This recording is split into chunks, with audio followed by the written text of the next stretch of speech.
economic chains broken into pieces, the IMF completely locked out, and a young leader pulling off a historic move that Western powers said was entirely impossible. Welcome back. You're watching The Global Observer, and I urge you to stay right there. The global financial system is in a state of total shock tonight. For 60 long years, every post-independent African government was given a strict, unwritten rulebook by foreign powers. The message was clear: you cannot control your own wealth. But right now, Captain Ibrahim Traoré of Burkina Faso is tearing that rulebook in shreds. He is attempting to do 5 massive things at the exact same time. He is seizing his nation's minerals, processing them at home, funding his own development, feeding his own people, and kicking out hostile foreign organizations. In the past, trying just one of these moves got African leaders overthrown or killed. Tonight, we'll break down how Traoré is surviving the ultimate sovereign gamble and the $500 billion gold revolution, not leaving out the heavy price being paid behind the scenes. Think of Burkina Faso's bold new path as a brave driver choosing to steer a massive truck down a rocky mountainside with no brakes and no safety nets, while all the corporate car dealerships wash in absolute horror. To truly understand the sheer scale of what is happening today, we have to look back at the deadly pattern of our history. In the 1960s, great leaders tried to break the colonial extraction system, but the consequences were fatal. Patrice Lumumba tried to control the Congo's rich minerals and was assassinated in just 7 months. Kwame Nkrumah tried to industrialize Ghana and was taken down by a foreign-backed coup. The legendary Thomas Sankara made Burkina Faso food self-sufficient and refused foreign debts only to be murdered by his own deputy. For decades, Africa was taught that true economic independence equals debt. The continent was forced to export raw wealth, import finished goods, and borrow the difference from global banks. But Traoré is actively breaking that 60-year-old trap, running all 5 radical changes at once while fighting an active armed conflict. The first major explosive move started in the gold field. Gold is Burkina Faso's biggest source of wealth, but for generations, foreign mining giants took it all. They dug up the raw ore, shipped it off to Swiss banks, and left the local population in extreme poverty. In a stunning turn of events, the Traoré government completely nationalized 5 major gold mining assets, turning it into 100% state property. But he didn't stop there. He built the nation's very first sovereign gold refinery. Instead of shipping raw rocks away, Burkina Faso now processes 150 tons of pure gold bars every single year right on its own soils. The country is keeping the real profit margin that used to go to foreign capitals.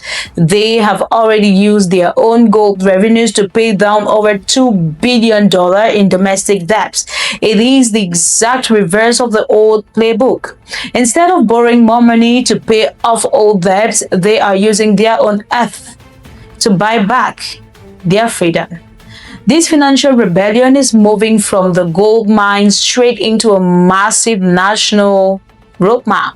On March 9, 2026, the government launched a staggering $64 billion 5-year economic development plan. This is officially the largest sovereign program ever seen in the history of the Sahel. But here is the real kicker. 2/3 of that massive budget is being raised entirely from local state companies and citizen investment. They are building highways, schools, and energy networks without a single penny or conditions from the IMF or the World Bank. Western institutions are projecting slow growth for the region, but Burkina Faso is aiming for a massive surge. Even with nearly a quarter of the land still contested by armed groups, the state is pushing forward to a lightning pace. In fact, the transformation is so undeniable that the World Bank itself just quietly approved a 250 million investment in Burkina's farming sector. Even the critics are quietly betting on Traoré's structural blueprint. This economic shift is changing the reality of the family kitchen table too. And dear viewers, in a recent national broadcast, the government announced that Burkina Faso has finally achieved a total food self-sufficiency in key staples. Think of this agricultural victory like a family deciding to stop buying expensive groceries from a distant store and instead turning their own backyard into a massive thriving garden. The state moves hundreds of agricultural engineers out of comfortable city offices in Ouagadougou and send them directly into the rural fields to support local farmers.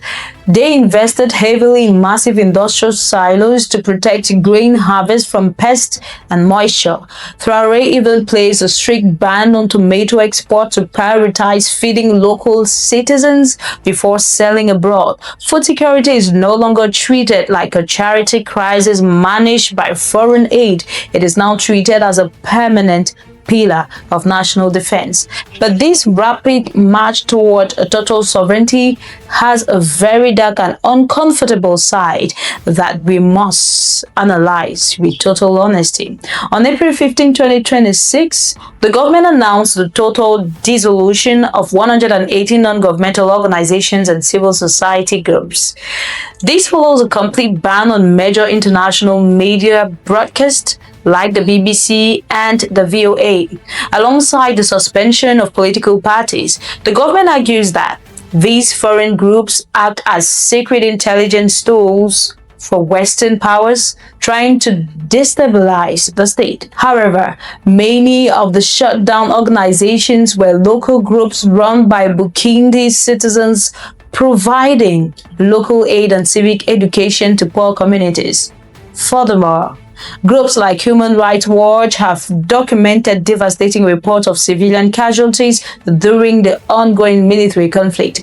By blocking independent media and closing civic spaces, the state is asking the world to trust its world blindly while removing the very tools that can verify the truth. Sovereignty is a sacred right, but it must never become a blank check to silence internal accountability. Whether this grand project ends in a historic victory or a dangerous collapse, a completely new precedent has been set for the modern world. If a landlocked, conflict-torn nation in the Sahel can feed its people, process its own gold, and finance its own future without Western approval, it changes everything. The old excuse that true African independence is an impossible fantasy is dead and buried. Traoré has already survived multiple coup plots and his project is still standing tall. Thank you for trusting the Global Observer to bring you the unfiltered facts behind the global headlines with the highest credibility possible. We don't do emotions, we do analyze. What are your thoughts on this massive shift in West Africa? Is Traoré a visionary builder or is this a reckless gamble? Let us know your thoughts in the comment section below. Smash that like button, share this broadcast with your entire network, and subscribe to the channel so you never miss out on any report. This is the Global Observer bringing to you the news. Goodbye for now.